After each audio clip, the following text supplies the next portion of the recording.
12.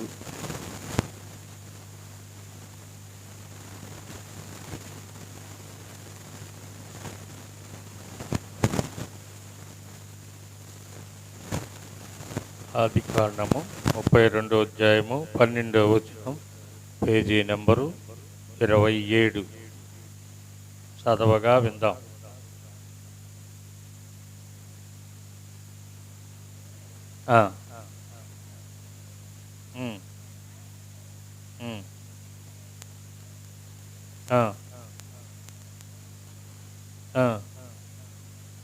చాలు. పరిశుద్ధుడైన దేవా, నీకు వందనాలు, స్తుతులు, స్తోత్రములు. నీ ఘనమైన శ్రేష్టమైన నామాన్ని బట్టి నాయన కొద్ది నిమిషాలు నీ వాక్య ధ్యానం చేయుచుండగా నీ పరిశుద్ధాత్మతో మమ్మల్ని అభిషేకించి నీ శ్రేష్టమైన బలమైన స్థిరమైన వాక్యముని మేము వినుటకు మాకు వినగలిగిన చెవును, గ్రహింపగలిగిన హృదయాన్ని మాకు అనుగ్రహించి నీ బిడ్డలు మీరు స్వాధీనపరచుకోమని యేసునామములో అడుగుతున్నాము తండ్రి, ఆమేన్. హల్లెలూయా. మరొకసారి చదవమా.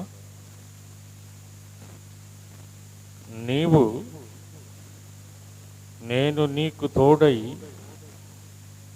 నిశ్చయముగా మేలు చేయుచు విస్తారమవుట వలన లెక్కింపలేని సముద్రపు ఇసుక వలె నీ సంతానము విస్తరింపచేయుదులని. చాలు.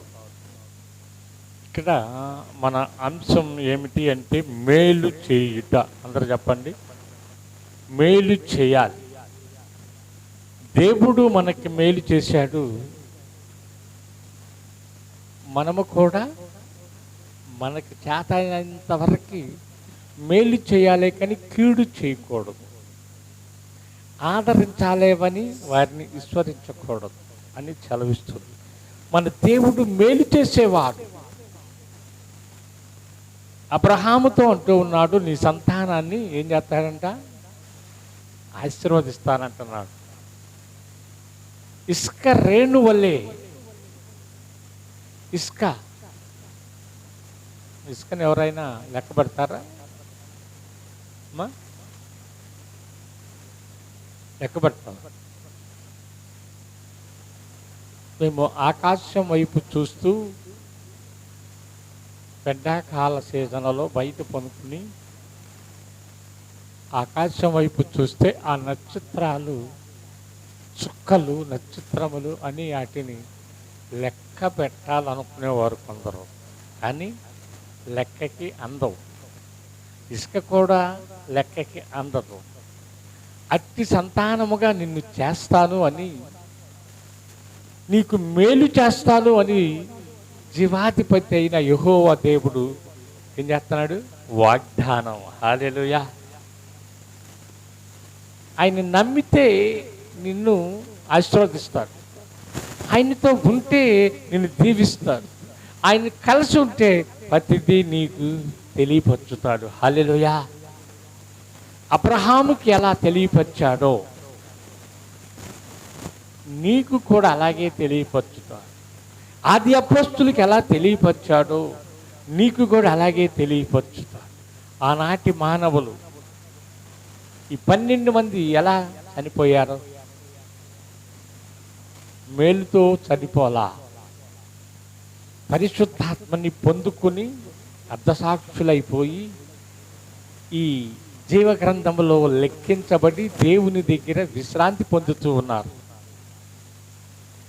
నరులమైన మనము, దేవుని బిడ్డలమని మనము చెప్పుకుంటున్న మనము ఈనాటి క్రైస్తవులు ఏమవుతున్నారో తెలుసా? కొన్ని దినాలు దేవుడిని ఎమ్మటించి, కొన్ని దినాలు దేవుని సన్నిధికి వెళ్ళి దేవుడు నాకు ఏం చేశాడు అని ఆగిపోతూ ఉన్నారు, సొనుగుతూ ఉన్నారు, గొనుగుతూ ఉన్నారు. నాకు తెలిసిన కుటుంబం, ఒక కుటుంబం ఉంది. దేవుడు ద్వారా కట్టబడి, దేవుడు ద్వారా ఆదరించబడి, దేవుడు ద్వారా దీవించబడి, వారు వంశమే ఏ వంశంగా మారింది? యాజకుల వంశంగా మారిన వంశములో నుండి ఒక కుమారుడు ఇష్టారంగా దేవుడిని దూషిస్తూ ఉన్నాడు. దానికి నేనే సాక్ష్యం. ఆ మాటలు వినలేక, ఆ మాటలతో నేను అతడితో పంచుకోలేక నేను ఆ కుటుంబానికే దూరం అయిపోయా. హల్లెలూయా. మొదటి కీర్తనలో ఏమంటున్నాడు ప్రభు? పాపుల మార్గమున నీవు నిలవబాకు. అతడు పాపిగా ఉన్నాడు. పేరుకి యాజకుడు కొడుకే. యాజకుడు సంపాదించిన దానిలోనే తన జీవనాధారాన్ని పోషించుతూ దూషించుతూ ఉన్నాడు. అలాగే ఈనాడు క్రైస్తవులు కూడా నా దేవుడు ఏం చేశాడు అని అపవాది నీకు చెవులో చెప్తాడు. ఇన్ని సంవత్సరాలు బట్టి వెళ్తున్నావే, నీ గర్భం తెరవలేదుగా, నీ బిడ్డలకి వివాహం కాలేదుగా, మీ యజమానుడు మారలేదుగా, నీ బిడ్డలు మారలేదు, కానీ పదే పదే పదే పదే మాట నీ చెవులో వాడు బోర ఊదినట్టు ఊదుతాడు. హల్లెలూయా. ఏం చేస్తాడు? బోర ఊదినట్టు ఊదుతాడు. 40 రాత్రులు 40 పగళ్ళు ఉన్న యేసు నాథుడినే, యేసు తండ్రినే శోధించాడు. ఓ మనిషి కుమారుడా, ఇదిగో ఈ కనిపించుతున్న రాజ్యములన్నీ నాకు అనుగ్రహించబడినవి. నీవు నాకు ఒక్కసారి సాష్టాంగం పడు. రోజు ఒకసారి అని చెప్పాల, ఒక్కసారి సాష్టాంగం పడితే ఈ రాజ్యాలన్నీ నీకిస్తాను అన్నాడు. ఎవరితో అంటున్నాడు ఈ మాట? సృష్టికర్త అయిన దేవునితో అంటున్నాడు. అతడినే శోధించినప్పుడు నీ చెవులో చెప్పటం వాడికి పెద్ద లెక్క కాదు. దేవుడు ఏం చెప్తాడో తెలుసా? నీకు మేలు చేస్తా, నీకు మేలు చేస్తా, నీకు మేలు చేస్తా, నీ బిడ్డలను దీవిస్తా, నీ కుటుంబాన్ని దీవిస్తా దీవిస్తా దీవిస్తానని చెవులో చెప్తుంటే ఆ చెవులో నీకు వినపడవు. వాటి మాటలే వినపడతాయి. ఆ దుష్టుడు మాటలే వినపడతాయి. ఆ దుష్టు మాటలే నీ చెవులో నాటుకుపోతాయి. మంచి మాటలు నీ చెవులోకి ఎక్కవు. అందుకే చెవు కలిగిన వాడు వినుగాక. ఎవరంట? చెవులు ఉన్నాయా మీకు? చెవులు ఉన్నాయా? నిజంగా చెవు కలిగిన వాడు వినుగాక అంటే కొందరు చెవులు ఉన్నా పనిచేయవు అన్నమాట. ఈ మంచి మాటలు చెవులోనికి వెళ్ళవు. ఎక్కడైనా కీసులాడుకుంటుంటే, ఎక్కడైనా గొడవలాడుకుంటే వీరి చెవులు నెక్కబడిచి ఉంటాయి. దానిని ఏమంటారు? దేవుని మాటలు లెక్క చెయ్యని చెవులు. దేవుని సన్నిధికి రాని మనుషులు. ఇందా చదువుకున్నాం కదా, బుద్ధి లేని వారు అని చెప్పాలి. అలాగే అదే ఆదికాండము 50వ అధ్యాయము 20వ వచనంలోకి రండి. 50వ అధ్యాయము 20వ వచనం, పేజీ నెంబర్ 43 44.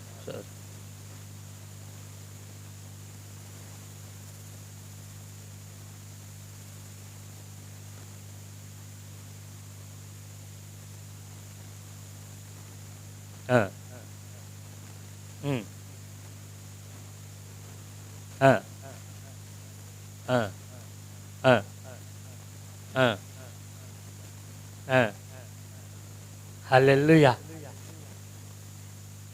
దేవుడు ఒక మేలును నీకు దాచిపెడితే అది నువ్వు పొందుకున్న దాకా నీకోసమే దాస్తాడు. దాన్ని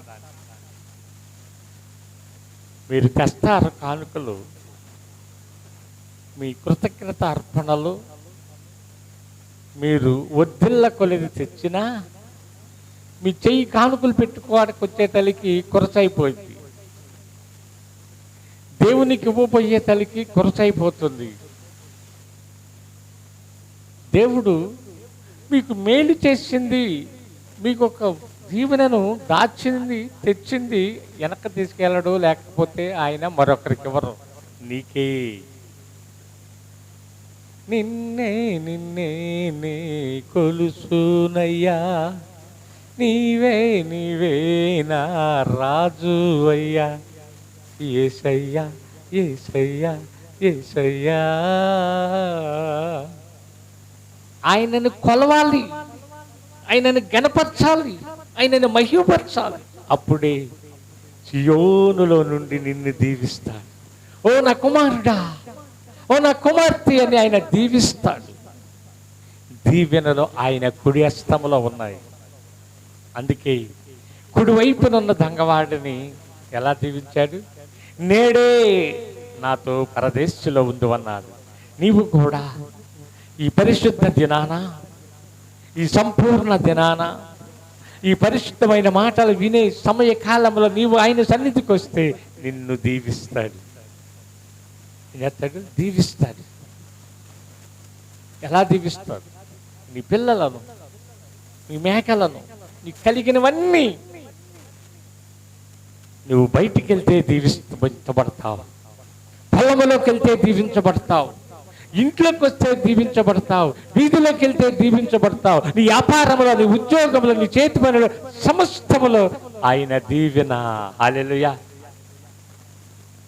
జీవాధిపతి అయిన యేసు అనుదినము నన్ను దీవించుగా. ఏం చేస్తాడంట? జీవాధిపతి అయిన యేసు అనుదినము అనుదినము అనుదినము దీవిస్తా ఉంటాడు. ఎందుకో తెలుసా? ఆయన బిడ్డవు కనుక. ఆదివారం వచ్చిందనగానే నీవు మందిరములో చేరి నా ఆత్మీయ తండ్రి ముఖాంతిలో గుండా నా పరిశుద్ధమైన దేవుడు ఏమి మాట్లాడతాడోనని ఆశ కలిగి ఉండాలి. ఏముండాలి? ఆశ. అయ్యో నా కుమార్తె పెద్దదవుతూ ఉంది, నా కుమార్తెకి మంచి ఉద్యోగాన్ని సంపాదించాలి, ఆ బిడ్డకి ఇస్సాకు లాంటి బిడ్డను జతపరచాలి అని తన తల్లిదండ్రులు కళ్ళలో కంటూ ఉంటారు, ఆశపడుతూ ఉంటారు. అట్టి ఆశ ఉండాలి మానవుడికి. నేను పరదేశంలో ఉంటా. హల్లెలూయా. ఎక్కడమ్మా? పరదేశ్. ఎలా ఉంటే ఉంటావు? ఆదివారం వచ్చి మందిరంలో ఉండి సోమవారం సినిమాల్లోకి వెళ్తే కాదు, ఆరాధన అయిపోగానే టీవీ కాడ కూర్చుంటే కాదు, ఆరాధన అయిపోగానే ఈ భక్తిని ఇక్కడే విడిచి లోకములో కలిసిపోతే కాదు. నీవు ఎలా ఉండాలి అంటే ఎక్కడ దేవుని బిడ్డగా ఉండాలి. హల్లెలూయా.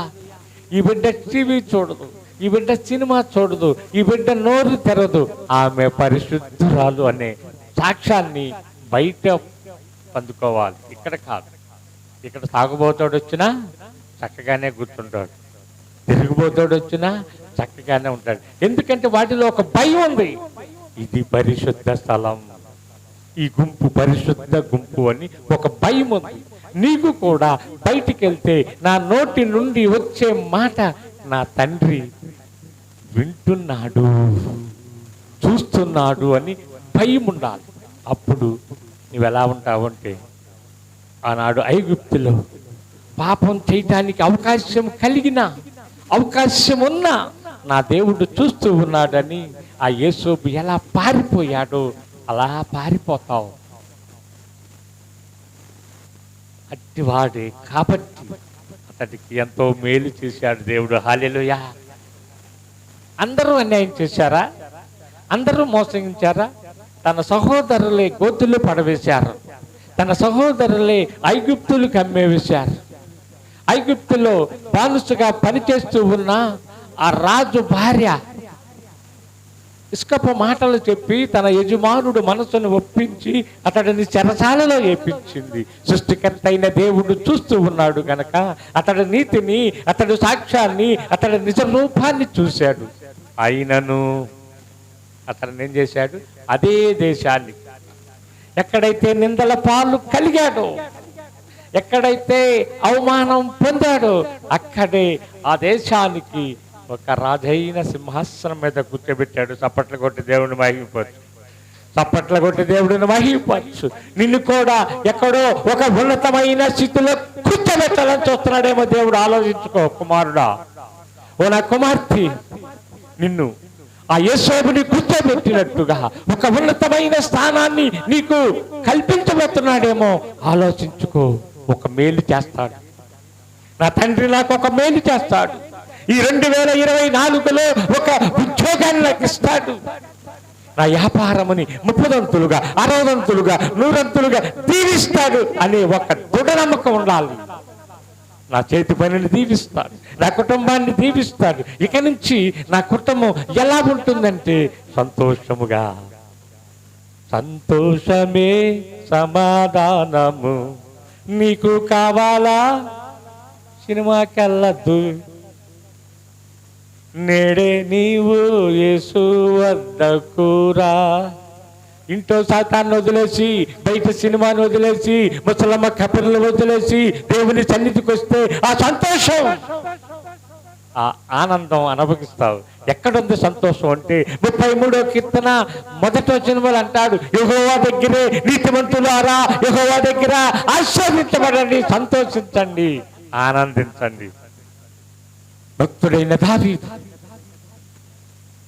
ఒబేదింటిలో నుండి, ఆ ఒబేదింటిలో నుండి ఏం చేస్తున్నాడు, ఆ మందసం తెచ్చేటప్పుడు ఎంత ఆనందంగా ఉన్నాడో. తన వస్త్రాలు ఊడిపోయినా దేవుడిని మహిమపరుచుతూ ఉన్నాడు. వేటలు కోసుతూ పన్నులు అర్పిస్తూ ఆ ఒబేదింటిలో నుండి వస్తూ ఉంది. నీ ఇంటిలో కూడా దేవుని మందసం రావాలి. నీ ఇంటిలో కూడా సంపూర్ణమైన ఆరాధన ఉండాలి. నీ ఇంటిలో కూడా కుటుంబ ఆరాధన ఉండాలి. నీ ఇంటిలో కూడా దేవాది దేవుడిని మహిమపరిచే కుటుంబముగా ఉండాలి. కుటుంబముగా ఉండాలి.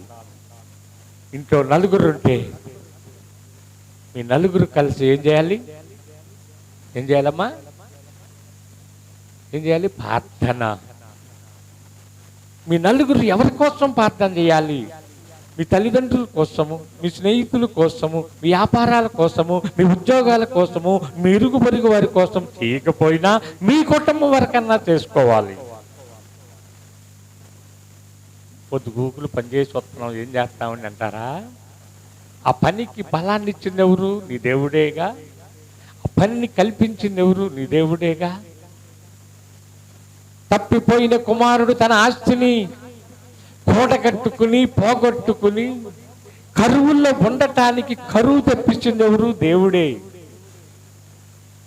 యోనా నినివే పట్టణానికి వెళ్లకుండా తర్షీషుకు వెళుతూ ఉంటే ఆ దేశం మీదకి తుఫాను తెప్పించింది ఎవరు? దేవుడే. నువ్వు ప్రార్థనకి రాకపోతే నీ ఇంట్లో తుఫానే. ప్రార్థనకి రాకపోతే నీ ఇంట్లో గలివిలి సమాధానం ఉండదు. ఎందుకో తెలుసా? దేవుని సమయాన్ని దొంగిలిస్తున్నావు.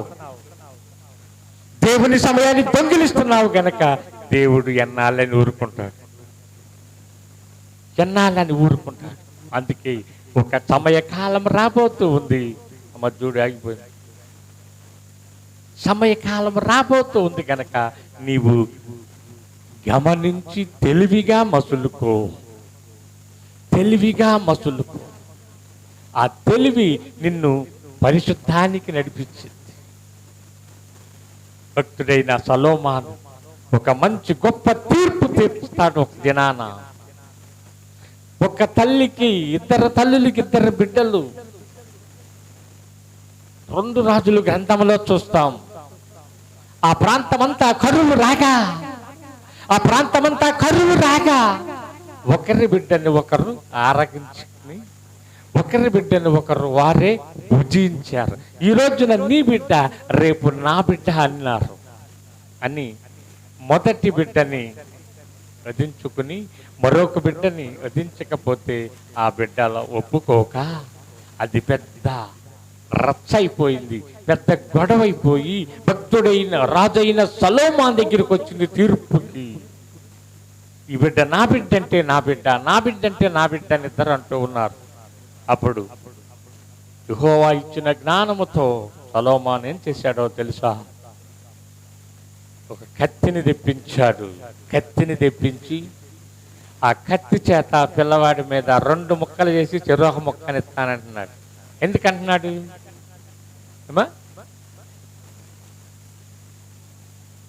అంత జ్ఞానం మనకు లేదులే, కానీ ఎందుకంటున్నాడు? కత్తి తీసుకొచ్చిందాక అందరూ కూడా ఇద్దరు మౌనంగానే ఉన్నారు. కన్న తల్లి అంటుంది, ఆ రాజా, ఆ పాపు, ఆ కత్తి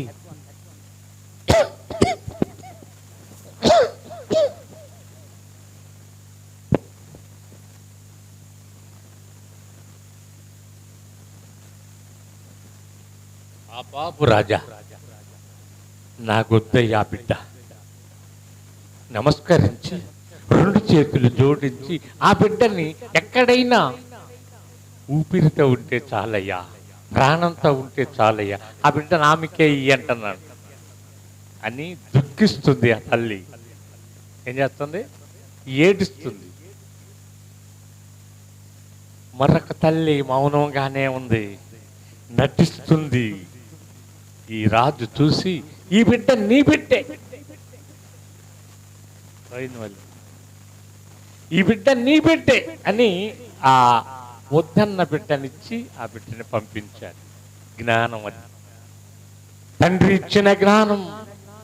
మనుషులకు ఎక్కడిది నాటి జ్ఞానం? అది దేవుడు అనుగ్రహించిన జ్ఞానం, అది దేవుని దగ్గర నుండి వచ్చిన జ్ఞానం. అది మేలు చేయాలి అంటే దేవుడు నీకు సంపూర్ణమైన దానిలో ఉండాలి. కీర్తన గ్రంథంలోకి రండి.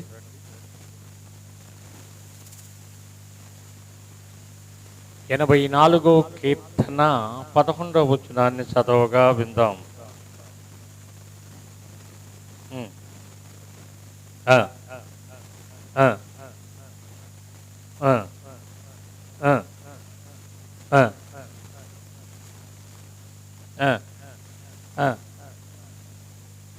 హల్లెలూయా.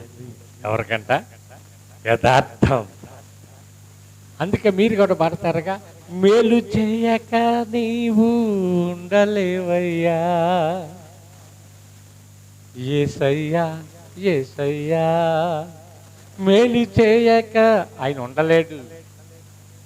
నువ్వు ఎన్ని తప్పులు చేసినా, ఎన్ని ఒడిదుడుకులు చేసినా, ఆయన మీద ఉమ్ము వేసినా, ఆయన గెడ్డాన్ని పెరికినా, ఆయన పళ్ళెపు పోటులు పొడిచినా, ముళ్ళ కిరీటం పెట్టినా, చిలువ కేలాడదీసినా, ఆయన ఏమన్నాడు? మేలు చేస్తున్నాడు. అయ్యా తండ్రి, మీరేమి చేయిస్తున్నారో క్షమించంటున్నాడు. నువ్వు యథార్థంగా ఉంటే ఏ మేలు నీకు కరువు కాదు. అదే సామెతలు అంటాడు, సామెతల గ్రంథంలో అంటాడు, యథార్థమంతుల తలపైకి యెహోవా దీవెన వచ్చిందంట. ఏమొచ్చింది? యెహోవా దీవెన. నీతిమంతుల తలపైకి, యథార్థమైన తలపైకి ఆ బిడ్డలు భిక్షమెత్తరు అంటున్నాడు. ఏమెత్తరు? భిక్షమెత్తరు. ఆయన నీతిమంతుడు, పరిశుద్ధుడు, పరిపూర్ణుడు, భూమి ఆకాశములు కలగ చేసిన దేవుడవు, సర్వ మానవుల పాపముని భుజముల మీద వేసుకుని మోసుకుని వెళుచున్న దేవుని గొర్రెపిల్ల. ఆయన ఏనాడు కూడా నీ పాపాన్ని ముందేసుకుంటావు నువ్వు, మానవులమైన మనము. ఆయన నీ పాపాన్ని వెనకేసుకుంటున్నాడు. ఎక్కడమ్మా? వెనక. నువ్వు గుర్తు పెట్టుకుంటావు ముందుంటే, ఆయన వెనక పెట్టుకుని దానిని జ్ఞాపకం చేసుకోడు అన్నాడు. అందుకే నీకు మేలు చేయటానికే ఆ 3 మేకుల్లో ఉన్న మేలు చేస్తున్నాడు, ఆ ముళ్ళ కిరీటం పెట్టినా మేలు చేస్తున్నాడు. ఆ పాదాలన్నీ కూడా, ఆ దేహం అంతా కూడా పొల్లమలాగా దున్నబడుతూ ఉంటే మేలుకే చేస్తున్నాడు. పక్కనే ఇర్మియా గ్రంథంలోకి రండి. ఇర్మియా గ్రంథము 5వ అధ్యాయములోకి.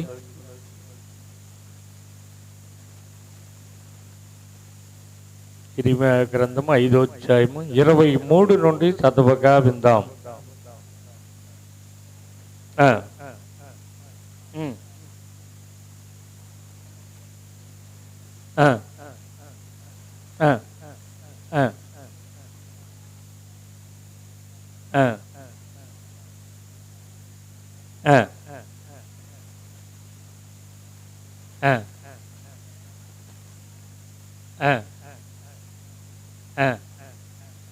చాలు. హల్లెలూయా. భయభక్తులు కలిగిన వారికి దీవెనలు మెండుగా ఉంటాయి. నా దేవుడు నాకు చేస్తాడు అని విశ్వాసము కలిగిన వారికి అన్నీ సఫలమవుతాయి. హల్లెలూయా. ఎందుకో తెలుసా? అన్న విశ్వసించింది, కుమారుడిని కనుక్కుంది. మొదటికై విశ్వసించాడు, తన జాతిని మార్చుకున్నాడు. యెహోవా విశ్వాసముగా ప్రార్థన చేశాడు, తన దేశాన్ని రక్షించుకున్నాడు. నేను ఈ 3 దేశాల వారితో యుద్ధము చేయటానికి నా వశము కాదయ్యా, నా బలము చాలదయ్యా అని ఆయన దగ్గర నీవే నాకు మేలు చేయాలి, నీవే నాకు దీవెనివ్వాలని చేతులు జోడించి గ్రామమంతా కూడా ఆయన ఉపవాసమును పట్టించాడు. అలాగే 2వ దినవృత్తాంతాల గ్రంథంలోకి రండి. 2వ దినవృత్తాంతాల గ్రంథము 32వ అధ్యాయము 24వ వచనములోకి రండి.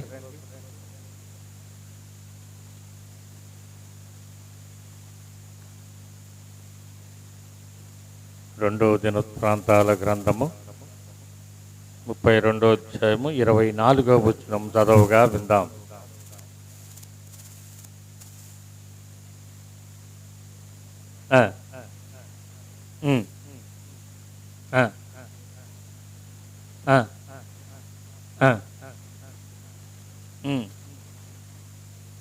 హల్లెలూయా. ఏం చేశాడు?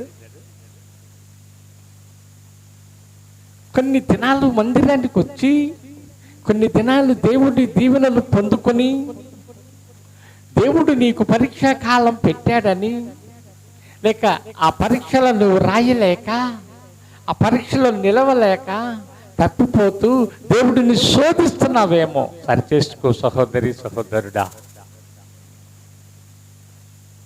ఎందుకంటే ఆయన జాలి కలిగిన వాడు, ఆయన జాలి కలిగిన వాడు. 38 సంవత్సరాల మట్టి రోగి అయి పడి ఉన్న వాడి దగ్గరికి వెళ్ళి, నీవు శుద్ధుడు అవుటకి సిద్ధమేనా అని అడిగాడు. నీ పరుపెత్తుకుని వెళ్ళిపోమన్నాడు. కానా స్త్రీ వచ్చింది. యా, నా కుమార్తెను కరుణించయ్యా అంది. పట్టించుకోలా, బతిమిలాటింది, పట్టించుకోలా. పందుల ముందు ముత్యాలు పొయ్యటకు అన్నట్లుగా రొట్టె ముక్కలు,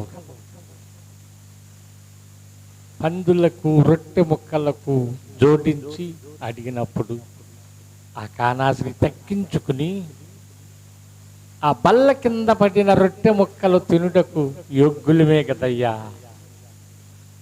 ఆహా, ఇశ్రాయేలు ప్రజల్లో ఇంత విశ్వాసము నేను చూడలేదే అని, నీ విశ్వాసము నీ కుమార్తెని స్వస్థపరచును పో అన్నాడు.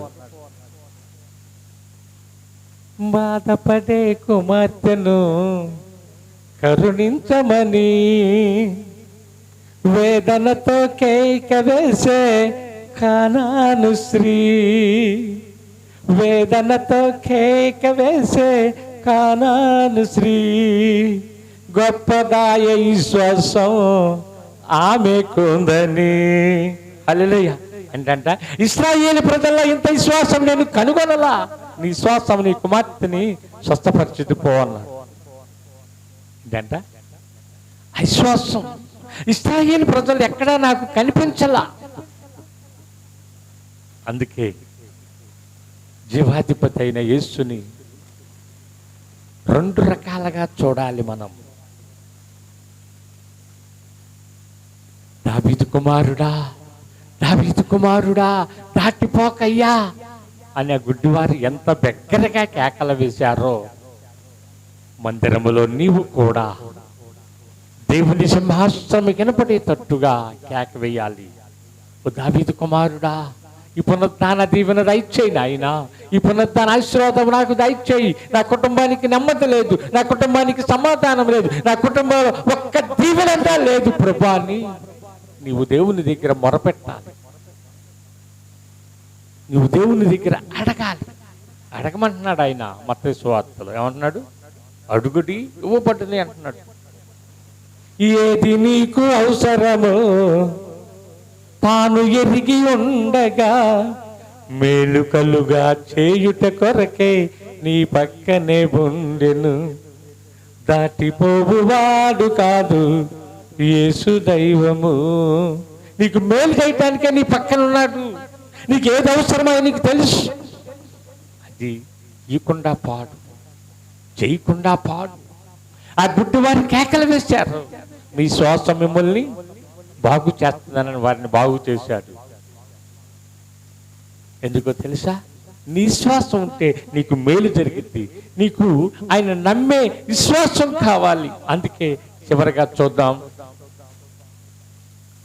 యెషయా గ్రంథము 61వ అధ్యాయంలోకి రండి.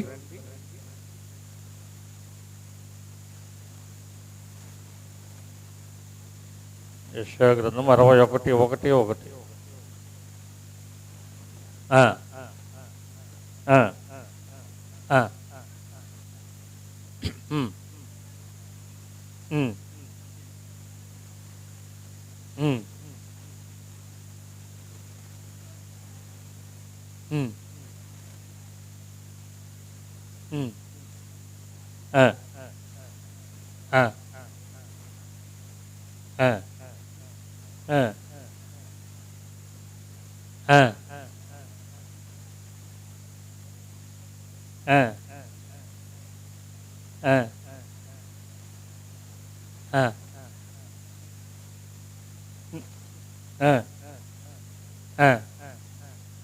చాలు. హల్లెలూయా. ఇవే మాటలు కొత్త నిబంధనలు కూడా కనపడతాయి. లూకా సువార్త 4వ అధ్యాయము 18వ వచనాన్ని చదవండి, ముగించుకుందాం. లూకా సువార్త 4వ అధ్యాయము 18వ వచనం.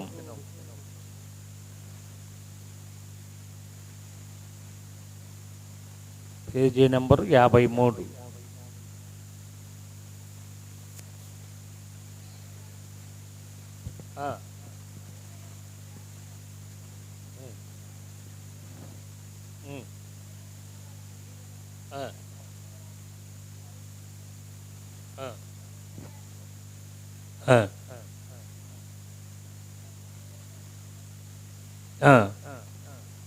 చాలు.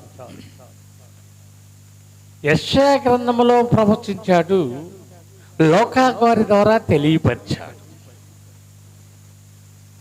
ఈ రెండిటిని జతపరుచుకుని ఒక జోడెద్దులు లాగా సేవకుడు విశ్వాసులకు అందించాలి, విశ్వాసులకి తెలియపరచాలి, విశ్వాసుల్ని ఏం చేయాలి? బలమైన వారిగా చేయాలి అనే దేవుడు కోరుకుంటున్నాడు. దేవుడి చిన్న మాటలు దీవించునుగాక. పాస్టర్ గారు ప్రార్థన చేస్తారు, తర్వాత నేను ప్రార్థన చేసి ఆశీర్వాదం ఇస్తాను.